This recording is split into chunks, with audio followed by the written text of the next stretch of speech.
Hello students, now let's move forward.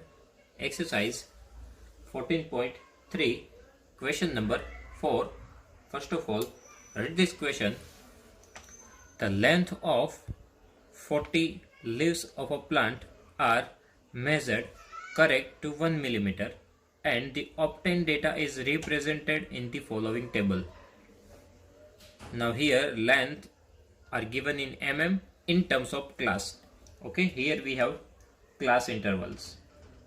Okay, now class interval is given in the continuous frequency distribution type. Okay, we have two type of group data. One is discontinuous and second is continuous frequency distribution. So here this is called continuous frequency distribution. How we can define it? हमें ये कैसे पता चलेगा कि ये continuous है? तो यहाँ पे क्लास इंटरवल दिए है, देखो 118 to 126, 127 to 135, इनको बोला जाता है क्लास इंटरवल. ओके, और ये जो टाइप है वो है continuous frequency distribution. Okay, so here we have length in mm. So here our first class is 118 to 126 and number of leaves 3. That means इनकी जो रेंज है उसमें 3 leaves है. 127 to 135 उसमें 5 है. 136 to 144 mm में 9 है. 145 to 153 में 12 है. ओके, ये हम ऑलरेडी देख चुके हैं. जब एक्सरसाइज 14.2 हम सॉल्व कर रहे थे तब काफ़ी बार हमने continuous frequency distribution type table बनाया था और उसका क्या मीनिंग है वो भी अब हमें पता होगा कि इनकी रेंज में कितने नंबर ऑफ लीव्स आ रहे हो. Okay, now our first question is draw a histogram to represent the given data. Okay, when heat is given to us, first make the class interval continuous. Okay, then second question is there any other suitable graphical representation for the same data? And third question, is it correct to conclude that the maximum number of leaves are 153 mm long? Why? Now our first question, draw a histogram. So students, यदि इस type की details हो जहाँ पे एक question number 3 है जहाँ पे पॉलिटिकल पार्टीज थी और सीट्स वॉन थी. ओके, और यहाँ पे जो ग्राफ ड्रॉ किए जाते हैं इनको बोला जाता है बार ग्राफ. एक बार ड्रॉ किया जाता है, फिर स्पेस होती है, दूसरा बार ड्रॉ किया जाता है, स्पेस होती है. ओके, यहाँ पे हमें जो ड्रॉ करना है वो है हिस्टोग्राम. अभी आपको पता चल जाएगा कि हिस्टोग्राम किस हिसाब से ड्रॉ होता है. लेकिन first of all student, here our first work is, now let's see this table. This is inclusive type continuous frequency distribution. Okay, ये इंक्लूसिव टाइप है. कैसे पता चलेगा? देखो यहाँ पे क्या है 126 और यहाँ पे स्टार्ट हो रहा है 127 से, तो ये दोनों डिफरेंट वैल्यू है तो इंक्लूसिव टाइप है. सेम होती तो उनको एक्सक्लूसिव बोला जाता. ओके, यहाँ पे भी देखो 135, 136, 144, 145, 153, 154, 162, 163, 171, 172. तो ये कौन सा टाइप है? इंक्लूसिव. इंक्लूसिव में ये दो वैल्यू सेम नहीं होती. Now if we want to draw the histogram, then our first work is to convert this inclusive to exclusive type. हमें कैसा टेबल चाहिए ग्राफ ड्रॉ करने के लिए? Exclusive type. ओके, सो पहले हमें इसको कन्वर्ट करना पड़ेगा. So now how we can convert it? Let's see the method. सबसे पहले ये देखो कि ये जो दोनों सेम होने चाहिए थे वो सेम नहीं है, तो इनके बीच में डिफरेंस कितना है? 127 minus 126, 1. It means here difference is 1. Okay, इसका मीनिंग क्या है कि यहाँ पे डिफरेंस कितना है? 1. सब में आप देखो तो डिफरेंस कितना है? 1 का. 144 है, 145 है, तो डिफरेंस 1 है. उनको डिवाइड बाय 2 करो, क्या आएगा? 0.5. और 0.5 जो लोअर लिमिट है उसमें से माइनस करेंगे और अपर लिमिट में प्लस करेंगे. डेट मीन्स ये सभी लोअर लिमिट्स है.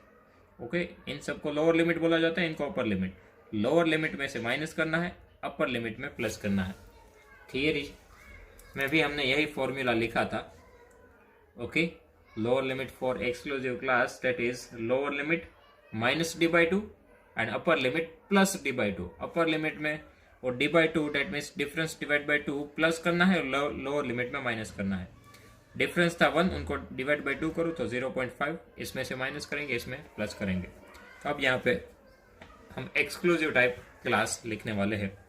तो ये जो सभी लोअर लिमिट्स है इन सबको लोअर लिमिट्स बोला जाता है. इन सब में से 0.5 माइनस करो. So here 118 minus 0.5, 117.5. 127 minus 0.5, 126.5. Then 136 minus 0.5, 135.5. Then 145 minus 0.5, 144.5. 154 minus 0.5, 153.5. 163 minus 0.5, 162.5. And at last 172 minus 0.5, 171.5. So these are the lower limits of exclusive class. Now for the upper limit we need to add 0.5. So here 126 plus 0.5, 126.5. Here 135 plus 0.5, 135.5. Here 144 plus 0.5, 144.5. Here 153 plus 0.5, 153.5. Here 162 plus 0.5, 162.5. Here 171 plus 0.5, so 171.5. And here 180 plus 0.5, 180.5. Okay, so now our exclusive type table is ready. Now you can see here, students, these two values are same. Here 126.5, here even 126.5. Okay, so all these two values are same. That means this is called exclusive type. So in this way we can convert inclusive to exclusive. Okay, difference find करो, divide by 2 करो, lower limit में से minus, upper limit में plus. Now number of leaves, that is our frequency f. वो तो same ही रहेगी, उसमें कोई changes नहीं है. So 3, 5, 9, 12, 5, 4, 2 वो सेम ही रहेगी. Okay, so students, now we need to draw the graph. We need to draw the histogram. So for that we need to draw x-axis and y-axis.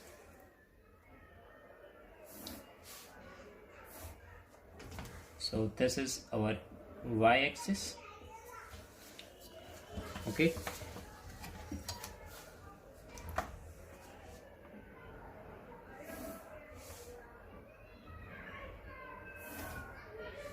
and here x-axis.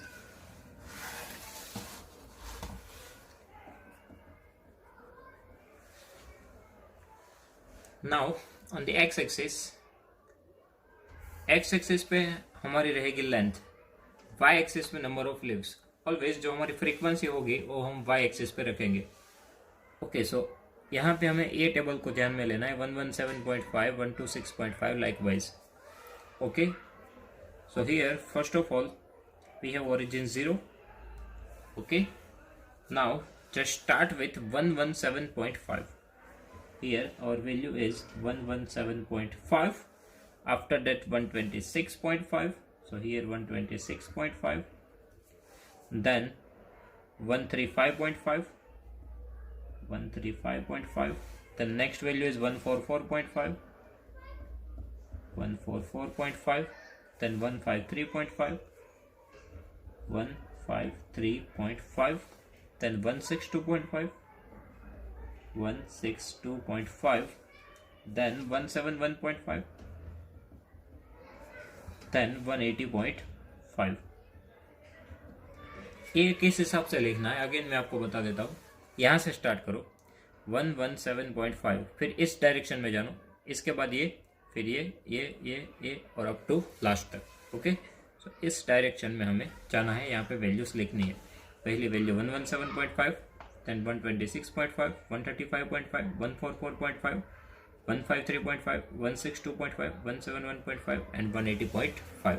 Okay, and this is the length.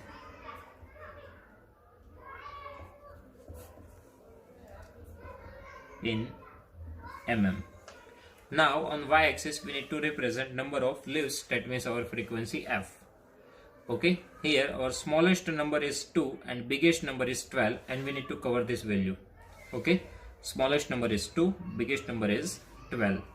So 1, 2, 3, 4, 5, 6, 7, 8, 9, 10, 11, 12. Yes, we can write one digits. So 1, 2, 3, 4, 5, 6, 7, 8, 9, 10, 11, 12. Okay, so here 1 to 12, up to 12 we need to write. Now we can draw the histogram. So for first class 117.5 to 126.5 we have answer 3. So इनको हमें लेके जाना है up to 3 तक.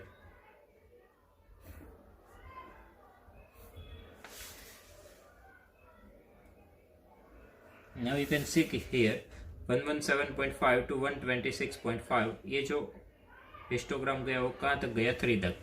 Next हमें जाना है 5 तक. 126.5 to 135.5 इनको हमें लेके जाना है अप टू 5 तक.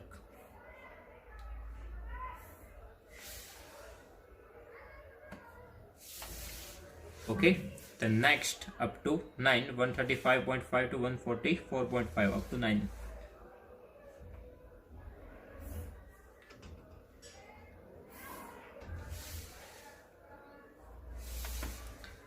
Then up to 12 तक.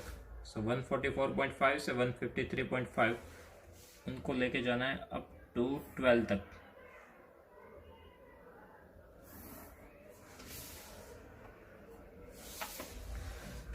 Then 153.5 to 162.5 up to 5 तक. 5 यहाँ पे है.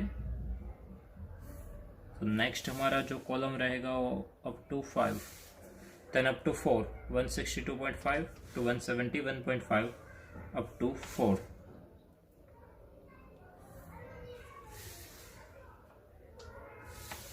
Then at last up to 2. So here our histogram is ready. Okay students, here our histogram is ready. Histogram में बेसिकली क्या होता है? ये कंटिन्यूस रहता है. देखो यहाँ पे बीच में कहीं पे भी गैप्स नहीं है. एक कंटिन्यूस गया, एक कॉलम के बाजू में दूसरा, तीसरा, 4th, 5th, 6th and 7th. सो ये कंटिन्यूस हुआ. इसलिए इनका अब ग्राफ देखो तो बीच में गैप नहीं है, इसलिए इनको बोला जाता है कंटिन्यूस फ्रीक्वेंसी डिस्ट्रीब्यूशन. ओके, ये कंटिन्यूस रहता है. यहाँ पे आप देखो एक एक ब्लैंक स्पेस रहती है, इसलिए ये कंटिन्यूस नहीं है, ये डिसकंटिन्यूस टाइप है और ये कंटिन्यूस. ओके तो स्टूडेंट्स यहाँ पे आप देखो, यदि हम एक एक गैप ब्लैंक छोड़े और डिसकंटिन्यूस टाइप ड्रॉ करें, ओके, तो इसको बोला जाता है बार्स, इसलिए इसका नेम है बार ग्राफ. बट जब इसे कंटिन्यूस टाइप में ड्रॉ होता है तब इसको हिस्टोग्राम बोला जाता है. इसमें बीच में गैप्स नहीं होते. ओके, ये बार ग्राफ है जहाँ पे बीच में गैप्स होते हैं. ये हिस्टोग्राम है यहाँ पे बीच में गैप्स नहीं होते. ओके, सेकेंड थिंग, यहाँ पे जो हम वैल्यूज लेते हैं एक्स एक्सिस पे, वो एक जो बॉक्स होता है उनके बीच में हम वो वैल्यू लिखते हैं. दैट मीन्स वो पूरा बॉक्स वो पार्टी ए को डिनोट करता है. ये पूरा बॉक्स है पार्टी बी के लिए. एक स्पेस ब्लैंक छोड़ी और इन दोनों के बीच में हमने लिखा बी. यहाँ पे भी बीच में लिखा C, D, E, F likewise. But यहाँ पे बीच में नहीं लिखना होता, यहाँ पे हमें लाइंस फॉलो करनी होती है. ओके, 117.5 है वो हमें बॉक्स जो है उनके बीच में नहीं लिखना है. बट ये जो लाइन है फर्स्ट लाइन, वहां पे हमारी वैल्यू है 117.5. फिर सेकंड जो टिक मार्क आया वहां पे सेकंड वैल्यू आई 126.5. ओके, यहाँ पे थर्ड वैल्यू आई 135.5. उस हिसाब से हमें ये लिखना होता है. यहाँ पे सेंटर में नहीं लिखना होता. कहाँ पे लिखना होता है? जहां पे भी ये जो डार्क लाइन है वहां पे. ओके, इसमें क्या होता है बेसिकली बार ग्राफ में, ये जो ग्राफ है उनके बीच में नेम लिखा जाता है. बी, सी, डी, ओ बीच में नेम लिखा गया. यहाँ पे बीच में नहीं लिखा जाएगा. कहाँ पे लिखा जाएगा? एग्जिट लाइन पे. ये जो पॉइंट है वो स्पेशल इसके लिए ही है 117.5. ये जो है वो स्पेशल 126.5 के लिए है. ये जो है 135.5 है लाइकवाइज. ओके, तो इतना डिफरेंस रहता है बार ग्राफ और हिस्टोग्राम में. गैप्स नहीं होते. ये जो यहाँ पे भी न्यूमेरिकल वैल्यू होती है एक्स एक्सिस पे, उनको हमें एक स्पेसिफिक प्लेस देनी होती है. जो हमारा बॉक्स होता है उनके बीच में नहीं लिखी जाती. ओके, एक्स एक्सिस पे हमने क्या डिनोट किया है? Number of leaves. तो वो भी हमें लिखना पड़ेगा. Number of leaves.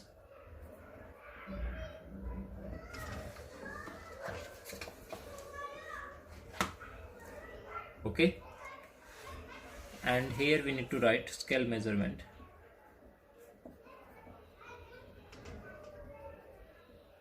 अब यहाँ पे दोनों एक्सिस पे न्यूमेरिकल वैल्यू है, तो दोनों एक्सिस के लिए लिखी जाएगी scale for x axis 1 centimetre is equal to, x axis पे देखो तो हमने कितने कितने का गैप लिया 1 सेंटीमीटर में, तो 117.5 टू 126.5, दोनों का आप डिफरेंस फाइंड करो। सो 126 minus 117 that is 9, so gap कितने का है 9, और ये लेंथ है mm में, so 9 mm, 1 centimetre is equal to 9 mm। Now on y axis 1 centimetre, यहाँ पे गैप 1 का ही लिया है, तो 1 centimetre is equal to 1 leaf. Okay, so this is our scale measurement. One more thing, students. Here we have 126.5, 135.5, 144.5. Continuously 9 का gap चल रहा है। Okay, so 117.5 के आगे क्या होना चाहिए था? इसमें से अब 9 माइनस करो तो 108.5 होना चाहिए था, बट है क्या 0, मतलब वहां तक का ग्राफ हमने स्किप किया, तो इसके लिए ऐसा मार्क आएगा। Okay, so here our histogram is ready. Now students, second question, it is there any other suitable graphical representation for the same data? Okay, is there any other suitable graphical representation for the same data? क्या हम इस data को कोई और ऐसे graphical represent, कोई और वे से ग्राफिकली रिप्रेजेंट कर सकते हैं? तो आंसर है यस, फ्रीक्वेंसी पॉलीगॉन से। ये जो है वो हिस्टोग्राम है, एक और आता है वो है फ्रीक्वेंसी पॉलीगॉन, वो इनके बेसिस पे ही आता है। ओके, ये जो डेटा है उनको हम हिस्टोग्राम से भी रिप्रेजेंट कर सकते हैं और फ्रीक्वेंसी पॉलीगॉन से भी रिप्रेजेंट कर सकते हैं। अब फ्रीक्वेंसी पॉलीगॉन यहाँ पे ड्रॉ करें तो वो कैसे ड्रॉ होगा? फ्रीक्वेंसी पॉलीगॉन में और ज्यादा कुछ नहीं है, बट ये जो हमने हिस्टोग्राम ड्रॉ किया, इन सब का मतलब ये जो लाइन्स है इनका मिड पॉइंट फाइंड करो, इनका मिड पॉइंट फाइंड करो, इनका मिड पॉइंट, इनका mid point, mid point, mid point, और इन सभी मिड पॉइंट को ज्वाइन किया जाए, और इन सभी मिड पॉइंट को ज्वाइन किया जाए। ओके, तो उनको बोला जाता है frequency polygon. Okay, now if you want to find frequency polygon, so here we need to find class mark. Okay, वो जो मैं बात कर रहा हूँ मिड पॉइंट, और मिड पॉइंट को आप क्लास मार्क भी बोल सकते हो, मिड वैल्यू भी बोल सकते हो, मिड पॉइंट भी बोल सकते हो, ये सभी सेम है। Okay, but basically class mark लिखा जाता है स्टैंडर्ड फॉर्मेट में। क्लास मार्क यानी कि मिड वैल्यू, मिड पॉइंट। अब मिड पॉइंट कैसे फाइंड होता है, उनके लिए एक फॉर्मूला है, और हमने ऑलरेडी थियरी में भी लिखा है, upper limit plus lower limit divide by 2। Upper limit plus lower limit divide by 2, that means in दोनों को ऐड करो, डिवाइड बाई 2 करो, इन दोनों को ऐड करो, डिवाइड बाई 2 करो, तो आपको क्लास मार्क मिलते जाएंगे। एक और चीज, अब चाहे इंक्लूसिव के लिए क्लास मार्क फाइंड करो या एक्सक्लूसिव के लिए, दोनों के लिए क्लास मार्क की वैल्यू तो सेम ही आती है। ओके, इंक्लूसिव हो या एक्सक्लूसिव, दोनों में क्लास मार्क की वैल्यू सेम ही आती है, तो आप किसी का भी यूज कर सकते हो। हम जो यहाँ पे यूज करेंगे वो इंक्लूसिव का यूज करेंगे, क्योंकि यहाँ पे पॉइंट्स नहीं है, तो इनका मिड पॉइंट हम इजीली फाइंड कर सकते हैं। कि यहाँ पे पॉइंट में कैलकुलेशन है, इसलिए हम इसका यूज कर रहे हैं। हालांकि दोनों में आंसर आपका सेम ही आएगा, मिड पॉइंट तो सेम ही आने वाला है, कि तो आप किसी का भी यूज कर सकते हो। हम इसका यूज कर रहे हैं, तो 118 प्लस 126। ओके, इन दोनों को एडिशन करो, डिवाइड बाई 2 करो, तो 126, उसमें 118 ऐड करेंगे तो आंसर आएगा 244। ओके, डिवाइड बाई 2 करेंगे तो क्या आंसर आएगा? सो 244 डिवाइड बाई 2 करेंगे तो आएगा 122। सो हमारा यहाँ पे जो क्लास मार्क आएगा 122 आएगा। वैसे ही आप 127 और 135 का एडिशन करो। Okay, so 135 plus 27 first of all करें, सो 142 1516 262 आंसर आएगा। 262 को डिवाइड बाई 2 करोगे तो क्या आंसर आएगा? 131। ओके, सेम वे इन दोनों को एडिशन करो और डिवाइड बाई 2 करो तो आपका आंसर आएगा 140। इन दोनों का एडिशन करो, डिवाइड बाई 2 करो तो आंसर आएगा 149। इन दोनों का एडिशन करो, डिवाइड बाई 2 करो, that means 154 plus 162 divide by 2 तो आंसर आएगा 158। 163 प्लस 171 डिवाइड बाई 2 करोगे तो आंसर आएगा 167, और 172 प्लस 180 करोगे तो आंसर आएगा 176 डिवाइड बाई 2 करके। ओके, सो ये मेथड है क्लास मार्क यानी कि मिड पॉइंट यानी कि मिड वैल्यू फाइंड करने की। ओके, अगेन प्रोसेस बता रहा हूँ कैसे फाइंड होता है। Upper limit plus lower limit divide by 2 means के ये दोनों का एडिशन डिवाइड बाय 2, इन दोनों का addition divide by 2, addition divide by 2। So उस हिसाब से हम फाइंड कर सकते हैं मिड पॉइंट यानी कि क्लास मार्क। ओके, अब हमें क्या करना है, एक्स एक्सिस पे 122 देखना है, वाई एक्सिस पे 3 देखना है। ओके, सेकेंड थिंग, यहाँ पे तो हमने ऑलरेडी हिस्टोग्राम ड्रॉ किया हुआ है, तो अभी हमारे लिए दिक्कत ज्यादा नहीं आएगी। बेसिकली क्या है कि इन दोनों का मिड पॉइंट देखो, ये 3 तक ही हमने ड्रॉ किया, मतलब फ्रीक्वेंसी तो देखने की जरूरत ही नहीं, और हमने उस हिसाब से हिस्टोग्राम ड्रॉ किया हुआ। यदि हमें ओनली फ्रीक्वेंसी पॉलीगॉन ड्रॉ करना होता तो फिर ये सभी चीजें देखनी पड़ती। ओके, ओनली फ्रीक्वेंसी पॉलीगॉन होता तो, लेकिन अभी तो हमें हिस्टोग्राम भी ड्रॉ करना था, वो हमने किया है।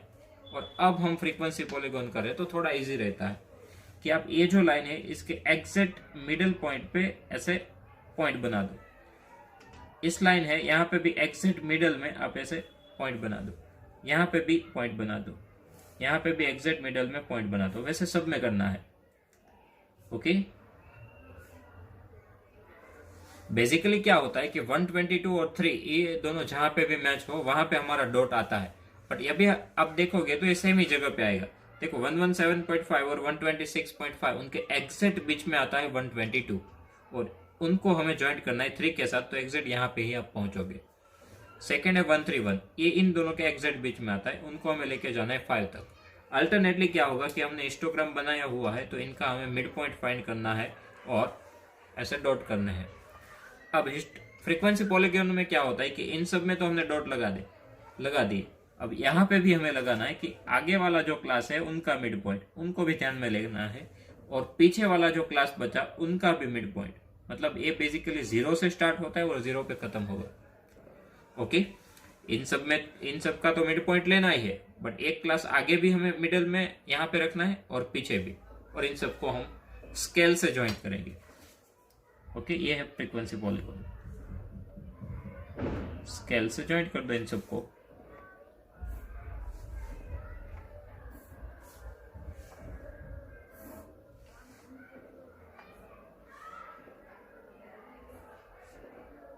So this is frequency polygon, ये जो लाइन सेगमेंट से ड्रॉ हुआ है वो है फ्रीक्वेंसी पॉलीगॉन।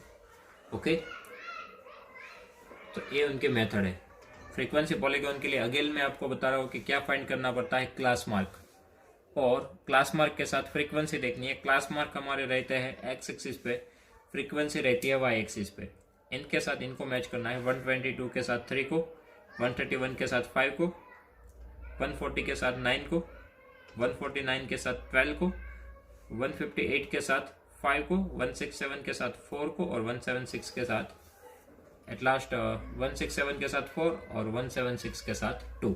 ओके, तो ये सभी पॉइंट्स को ज्वाइन करना है, और एक क्लास आगे भी चलना है कि आगे जहाँ पे 0 हो उनका मिड पॉइंट, और पीछे भी एग्जैक्ट मिड पॉइंट में इन सबको हमें ज्वाइंट करना होता है। इसको बोला जाता है frequency polygon. Okay, now third question, is it correct to conclude that maximum number of leaves are 153 mm long? Why? अब ऐसा क्यों लिखा है? क्योंकि अब मैक्सिमम फ्रीक्वेंसी देखो कितनी है, 12। तो इसमें ऐसा बोल रहा है कि क्या 153 के लिए वो 12 है? That means is it correct to conclude that maximum number of leaves are 153 mm long? क्योंकि मैक्सिमम नंबर ऑफ लीव्स कौन से क्लास में है, 145 to 153। बट इसका मीनिंग ये नहीं है कि सबसे ज्यादा जो लेंथ होगी लीव्स की वो 153 होगी। इसका मीनिंग क्या है, यहाँ पे देखो मैक्सिमम फ्रीक्वेंसी तो है, बट उसका मीनिंग ये नहीं कि पूरी की पूरी फ्रीक्वेंसी 153 के लिए हो। ओके, हो सकता है कि 147 भी सबसे ज्यादा बार रिपीट हो रहे हो, 148 भी हो सकते हैं। मतलब इन क्लास में जो भी नंबर है उसमें से कोई भी नंबर ऐसा हो सकता है जो ज्यादा बार रिपीट हो रहा हो। मतलब इसका मीनिंग ये नहीं है कि ये जो इसकी मैक्सिमम फ्रीक्वेंसी 12 है, तो इसका मीनिंग ये नहीं होगा कि ये 153 के लिए है। ये जो 12 है वो पूरे क्लास के लिए है। ओके, कि पूरे क्लास में मतलब 145 से लेके 153 तक जो भी नंबर्स है उनके लिए मैक्सिमम फ्रीक्वेंसी 12 है। ओके, इसका मीनिंग ये नहीं होता कि ये जो 12 फ्रीक्वेंसी है 153 के लिए हो, क्योंकि यहाँ पे क्या लिखा है, कि क्या वो सही है कि मैक्सिमम नंबर ऑफ लीव्स की लेंथ 153 होगी? नहीं, ऐसा जरूरी नहीं है, क्योंकि इस क्लास में से कोई भी ऐसा नंबर हो सकता है जो सबसे ज्यादा बार रिपीट हो। That means maximum number of length वो आए। ओके, यहाँ पे आपको मीनिंग इसका अंडरस्टैंड करना पड़ेगा, तभी आप इसका आंसर दे पाओगे। क्योंकि जब हम ये फ्रीक्वेंसी डिस्ट्रीब्यूशन बना रहे थे तब मेन फोकस क्या था कि इनके बीच में जितने भी नंबर है वो कितनी बार आ रहे हैं।